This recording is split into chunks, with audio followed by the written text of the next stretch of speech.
Bonjour à tous. Alors aujourd'hui, je vais démarrer mon intervention audio en vous demandant comment ça va. Parce qu'il est vrai qu'avec les éclipses, les rétrogradations, les pics de chaleur, je dois dire qu'on est quand même pas mal servi là cet été, cette année. Donc j'espère que la fin des vacances se passe bien de votre côté. Voilà. J'en profite pour remercier toutes les personnes qui ont pris le temps d'écouter notamment ma dernière vidéo, plutôt audio, sur la nouvelle lune du 11 août. Merci beaucoup. Je remercie également les personnes qui se sont abonnées à la chaîne. Voilà, j'espère vraiment au fur et à mesure pouvoir vous apporter les éclairages nécessaires du côté du ciel.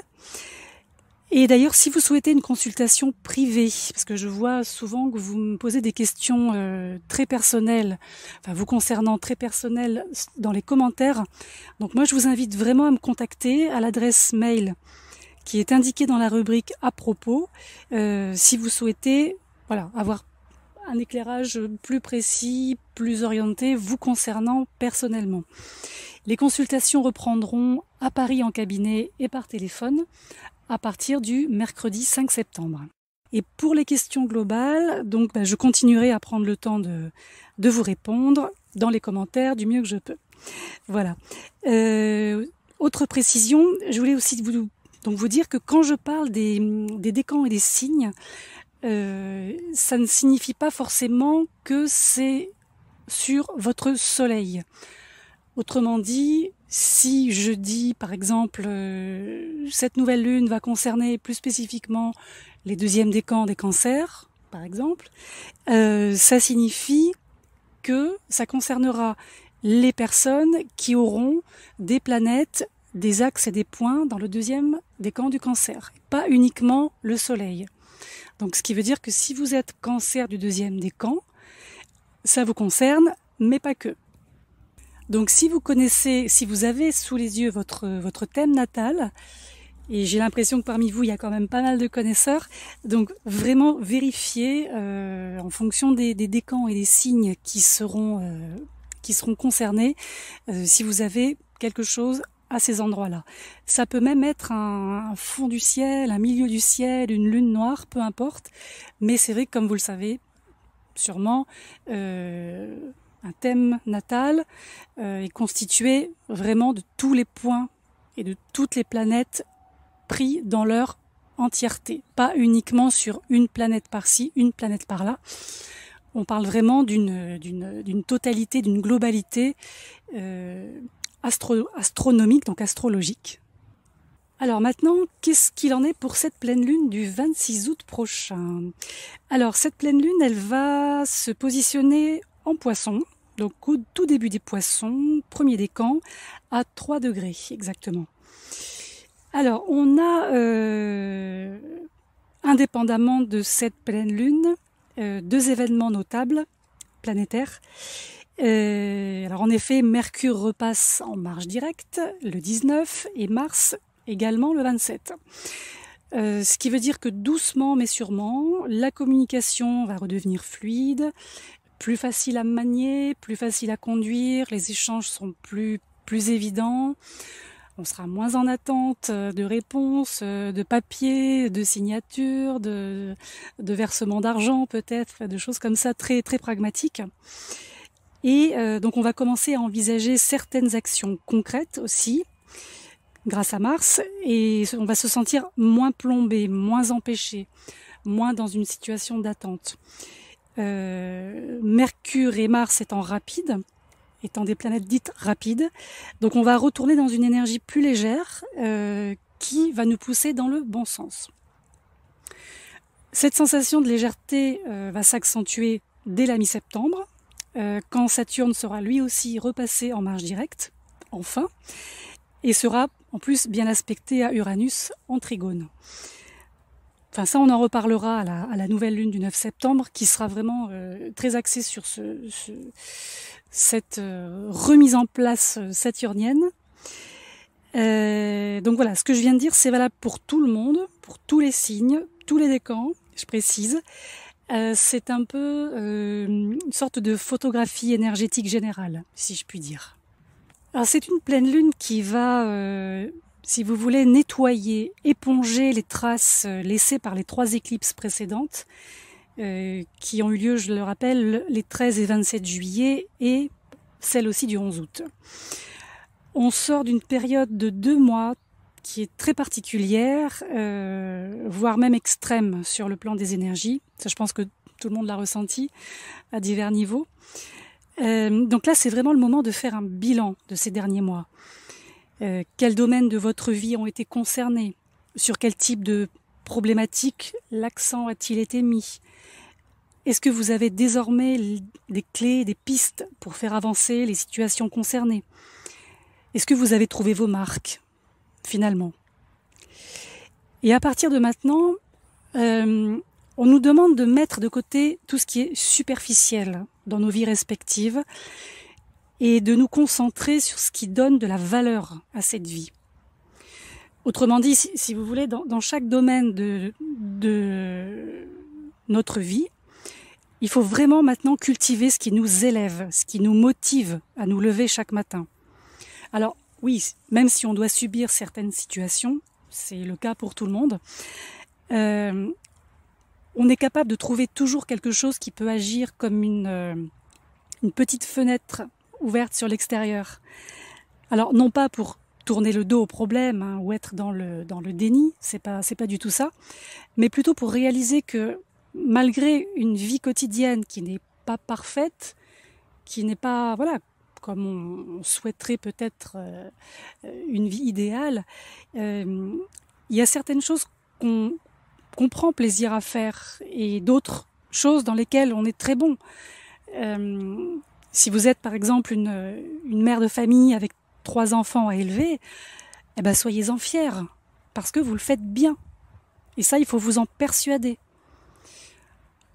Autre exemple, si vous êtes en train de monter votre société, même si ça prend du temps et que c'est peut-être compliqué à mettre en place, soyez fiers de votre action constructive parce que vous la faites, cette action. Tout simplement. Vous êtes motivé. Et c'est cette motivation qui devient une vraie valeur dans votre vie au quotidien. Et ça, c'est pas moi qui parle, c'est Mars qui parle ce langage à partir du 28 août.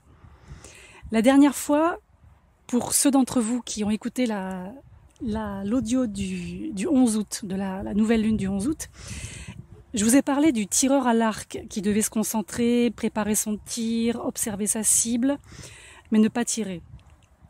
Maintenant, vous allez pouvoir tirer la flèche en direction de la cible, parce que Mars vous en donne, on va dire, l'autorisation de tirer dans le bon sens, dans la bonne direction.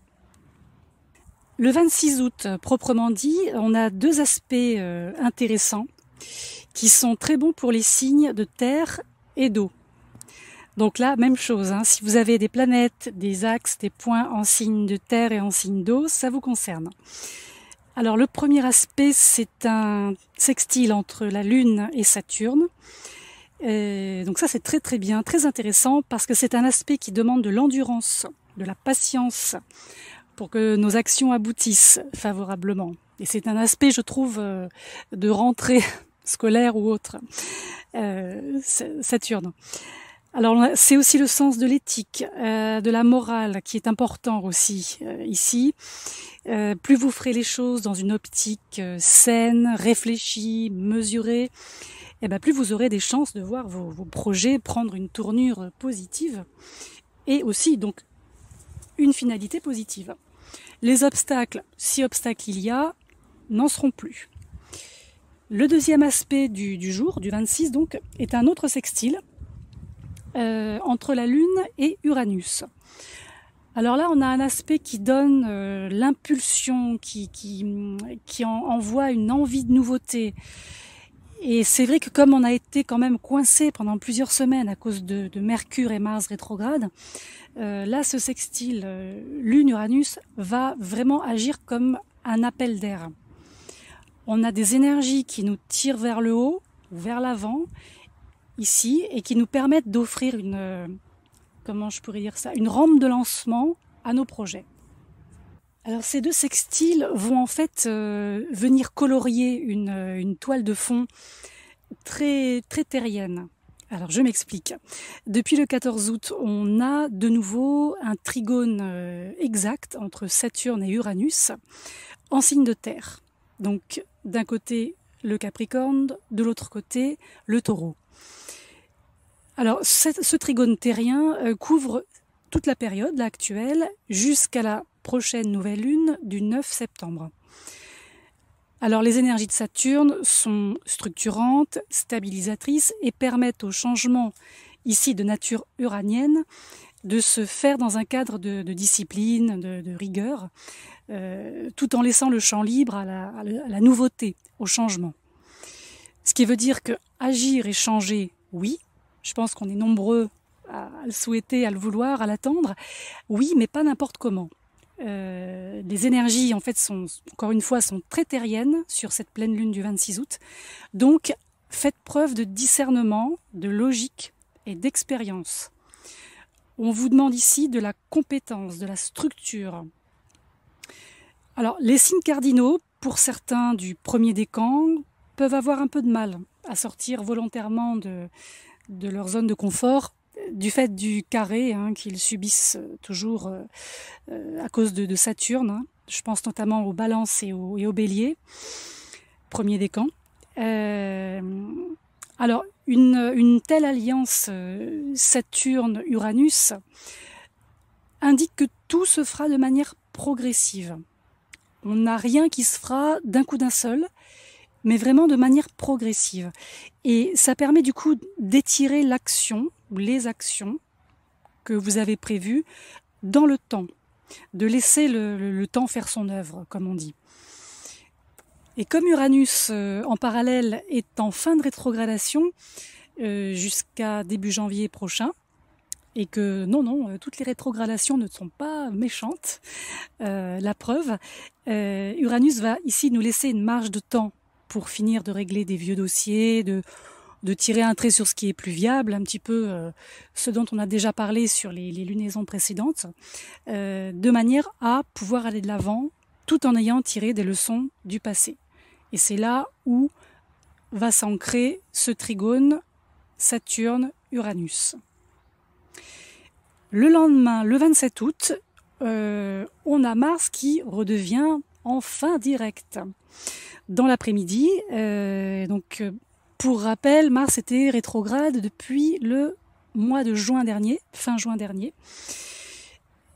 Donc là, on va quand même ressentir un soulagement notable. On a encore donc le lendemain 3 transits lunaires très positifs. La Lune sera conjointe à Neptune, elle sera également en trigone à Jupiter et sextile Pluton.